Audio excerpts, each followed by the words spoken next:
एक गाय कहीं जा रही थी, पीछे उसके एक शेर लग गया उसको मारने के लिए। भागती भागती वो एक तालाब में घुस गई जो थोड़ा पानी था, मतलब उसमें कीचड़ थी, तो वो अंदर घुस गई, शेर भी उसके पीछे पीछे घुस गया।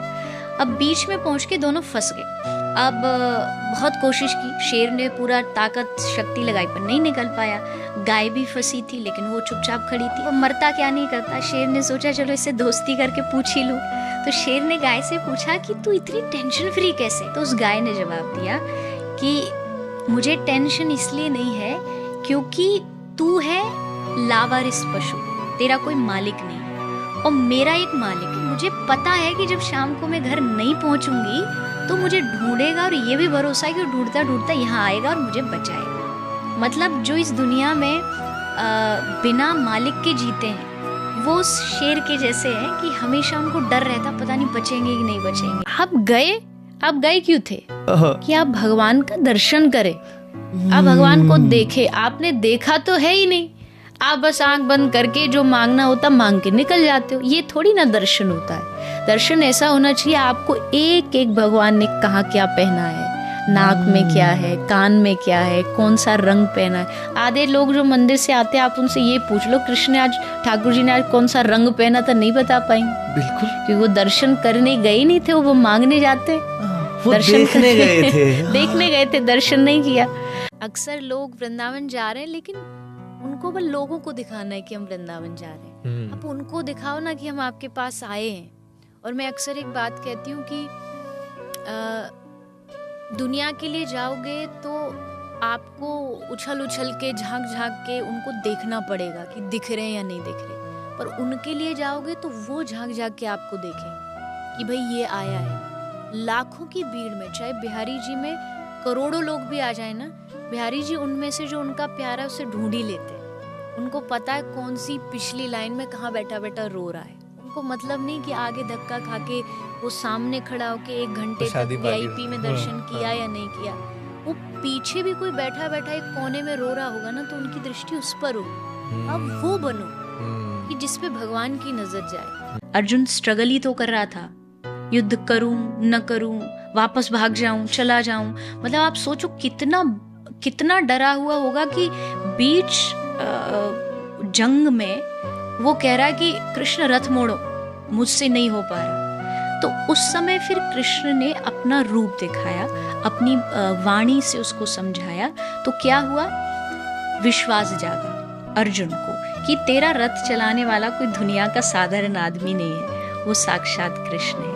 तो जब आप भगवान पे बिलीव करने लगते हो तो आपको स्ट्रगल का जो डर है वो भी खत्म हो जाता है।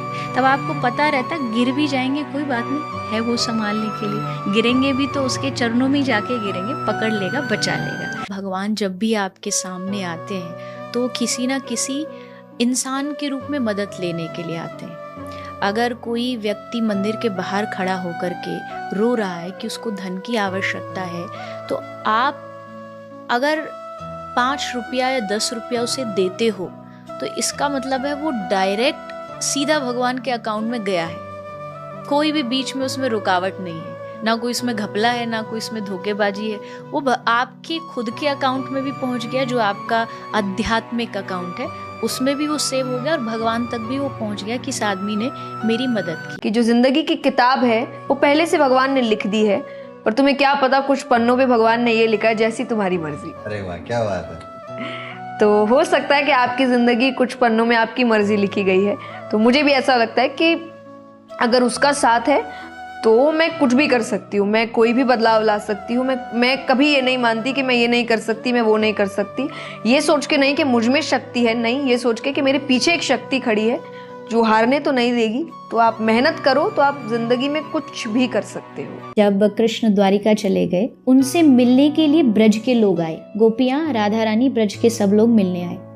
तो कृष्ण की 16,000 रानी, उन्होंने हमेशा राधा नाम सुना था, कृष्ण के मुख से सुना, कभी किसी के मुंह से सुना। तो वो आई मिलने के लिए राधा रानी से और अपने साथ में थोड़ा उनको पिलाने के लिए दूध लेकर के आई, गर्म दूध। कहा कि ये कृष्ण ने भेजा है।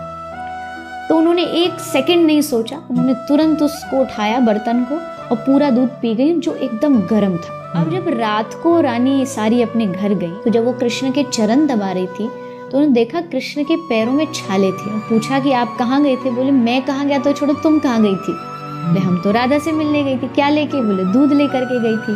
तो उन्होंने गर्म दूध पी लिया।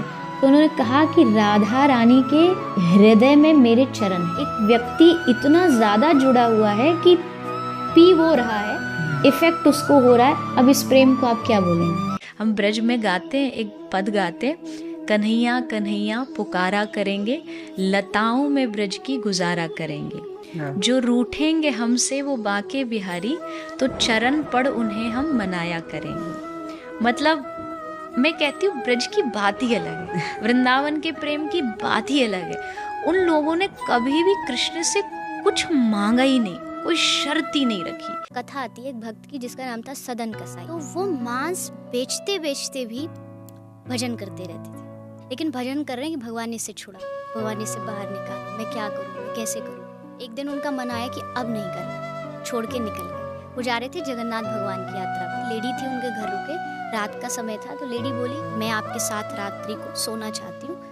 उन्होंने मना कर दिया कि नहीं भाई, मेरा ये भाव नहीं है, मैं आपको माँ समान देखता हूँ। अच्छा आप इसलिए नहीं कर रहे हो क्योंकि मेरा पति है। तो उसने पति को मार दिया। सुबह उसने सब जगह ये बोल दिया कि ये जो साधु मेरे घर में आया, इसने मेरे साथ जबरदस्ती की और इसने मेरे पति को मार दिया। राजा के पास ले जाया गया। राजा ने कहा इसके दोनों हाथ काट।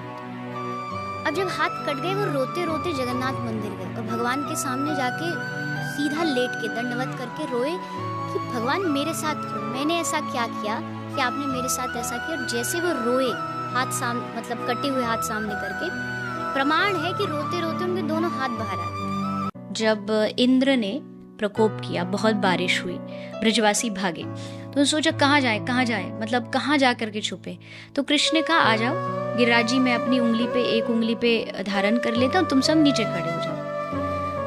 अब ये बात मैं कथा में बोलती हूँ, आज की डेट में अगर 7 साल का बच्चा आपसे ये बोले कि मैं पर्वत उठा रहा हूँ, तुम सारे नीचे आ जाओ, तो आदमी उस पर भरोसा नहीं करेगा, उसको डर लगेगा, अरे बच्चा ही तो है, और जरा हाथ हिला नीचे आ गया तो हमारा क्या होगा। बट ब्रजवासियों ने ऐसा नहीं किया। ब्रजवासियों को कृष्ण पे भरोसा था। और कथा में हम बोलते हैं जैसे 7 दिन भगवान ने गिरिराज जी उठाए, ब्रजवासियों को 7 लोगों पे भरोसा था कि भाई हमको ये बचा लेगा, हमको वो बचा लेगा। भगवान ने 7 दिन में वो 7 आश्रय तोड़ दिए कि मेरे अलावा तुम्हारा कोई नहीं, मुझ पे भरोसा करो, मैं तुम्हें बचाऊंगा।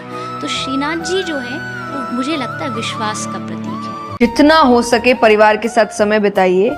जैसा मैंने अभी भी कहा कि सब कुछ वापस आ सकता है, ये समय वापस नहीं आएगा, ये उम्र वापस नहीं आएगी, ये यादें वापस नहीं आएगी और आप तरसेंगे इन चीजों के लिए। भक्ति करना है तो खुल के करो।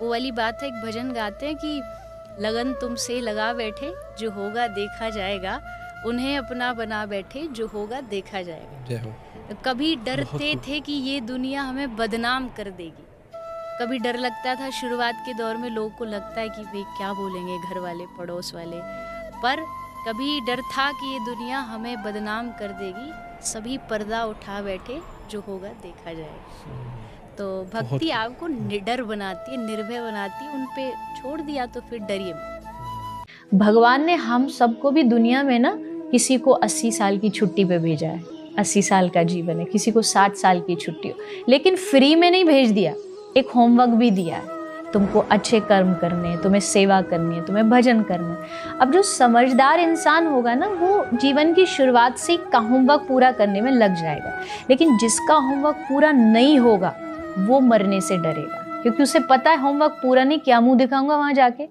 इसलिए हम मृत्यु से डरते हैं और हमने मृत्यु की कभी तैयारी नहीं की, कभी ये नहीं सोचा कि मरने के बाद हमको स्वर्ग नरक, अच्छा बुरा, चलो स्वर्ग नरक भी छोड़ दीजिए, हम मनुष्य ही बने, हम अगला जन्म धरती पर ही ले रहे हैं, तो भी कहाँ जाएंगे? कोई तो ऐसी जगह होगी ना जहाँ पर हमको जन्म लेना पड़ेगा, मृत्यु के बाद कोई तो यात्रा होगी। तो उसके लिए हमें थोड़ा सा घर परिवार में मृत्यु के बारे में जरूर बात करनी चाहिए। मृत्यु अपशगुन बिल्कुल नहीं है। लोग इसको हो सकता है मेरे इस नज़रिए को गलत भी बोलेंगे कि भाई दुनिया में भरोसा नहीं करेंगे तो फिर दुनिया कैसे चलेगी, पर मुझे लगता है कि दुनिया भरोसे लायक नहीं है, ये मेरा अपना मानना है। भरोसा करो, भगवान पे करो, वो कभी आपके विश्वास को टूटने नहीं देगा, आपके विश्वास को डगमगाने नहीं देगा। और फिर आप देखो, फिर स्ट्रगल आए कोई भी दुनिया का पहाड़ आए हंसते हंसते पार कर जाओ। दीन कहे धनवान सुखी, धनवान कहे सुख राजा को भारी। मतलब आदमी हर अपने से ऊपर को देख देख के सोच रहा है ये सुखी है, नहीं ये सुखी है। तो दीन कहे धनवान सुखी, धनवान कहे सुख राजा को भारी, राजा कहे महाराजा सुखी, महाराजा कहे सुख इंद्र को भारी, इंद्र कहे चतुरानन सुखी, चतुरानन मतलब ब्रह्मा, इंद्र कहे चतुरानन सुखी, चतुरानन कहे सुख विष्णु को भारी, पर तुलसीदास विचार कहे भजन बिना सब जगत दुखारी।